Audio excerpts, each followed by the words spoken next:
You spoke about a number of ways that diplomats covertly and illegally collected information on individuals in Canada, including threatening to revoke visas.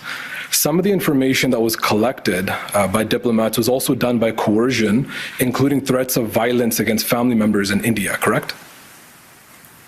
I am very aware that there is an ongoing RCMP investigation and indeed trials and court cases on these issues. So I really would be hesitant to venture much further than I already have in which what I was saying was pretty much repeating what the RCMP announced on Monday. I wouldn't want to go further in characterizing things that are questions better asked of the RCMP. Sure, that's totally fair.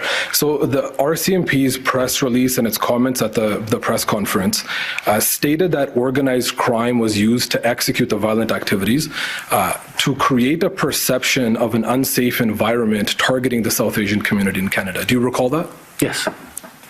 So I think you would agree that this is quite an alarming and intrusive attack on Canada. So this goes beyond simple disinformation and amplifying narratives in the media that Canada is unsafe.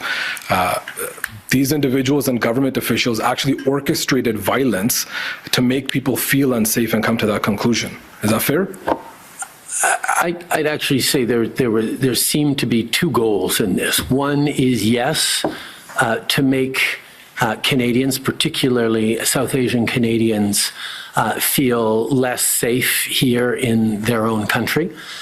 But secondly, is actually to help prove a point that the Indian government has been trying to make about Canada for quite some time, that we are a country that doesn't take seriously violence or terrorism or incitements to hatred, which is entirely false, but failing an ability to point out how Canada has been supposedly failing to prevent violence, it seems like folks within the Indian government have decided to create violence and unlawfulness in Canada as a way of demonstrating the point that they are trying to make, that there is violence and unlawfulness in Canada. And I think that is exceptionally egregious as an approach to as a neighboring a sovereign democracy. So you also indicated to Commission Counsel earlier that the diplomats were passing informations to officials at the highest level of the Indian government, who then would pass on the information to the criminal gangs to orchestrate the violence. So given that reality, this was not just a rogue operation of a few individuals that went off track. At some level, in some form, there was a clear policy decision that was authorized and directed by responsible members of the government of India to orchestrate this violence. Is that fair? I think that is an extremely important question. And that is a question that actually we have been repeatedly asking the government of India to assist us on. And to get to the bottom of the question of whether it is or could be rogue elements within the government, or whether it was a more systematic endeavor for the government of India, is exactly the kind of thing that for investigators here on the ground in Canada, it is somewhat removed from being able to uncover the internal machinations of the Indian government, of who went wrong or who did this or who did that. That's why from the very beginning, we have been asking for India, the Indian government, to take these allegations seriously and proceed with their own investigations and work with us on figuring out exactly how these egregious violations of Canadian sovereignty actually happened. Are you aware of public statements made by Prime Minister Modi in spring of this year where he said something to the effect of, today's India doesn't send dossiers to other countries to request assistance. Today's India will kill our enemies in their homes. Are you aware that that statement was made publicly by the Prime Minister? That was a public statement that I am aware of. maybe not in those exact words, but Sure, as you say. something to that effect. So you spoke earlier about the geopolitical instability and context that we exist in right now and how it intersects with different foreign interference threats.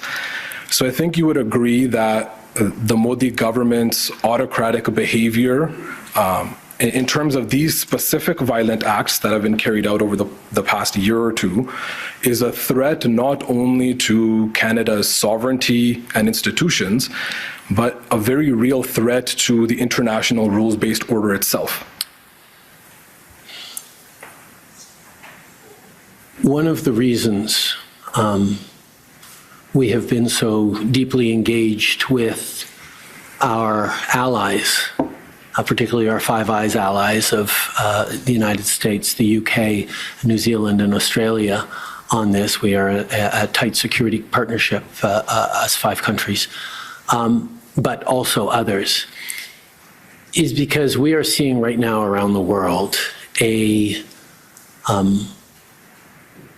pulling back of the rule of law, contesting of the international rules-based order. Whether it be Russia's illegal invasion of Ukraine, whether it be China's coercive diplomacy, as evidenced by the arresting of the arbitrary detention of 2 Michaels.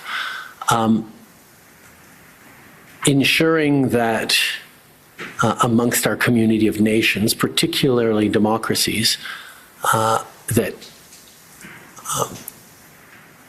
purport to be and aspire to be rule of law countries, that we be there to highlight and stand strongly against violations of international law is really important. So this is something that we have highlighted to allies, and is something that many countries around the world share of concerns that if we don't have the rule of law and the international rules-based order at this particular complex moment in global history, then everyone becomes less safe, and everyone is poised to suffer either economically or worse.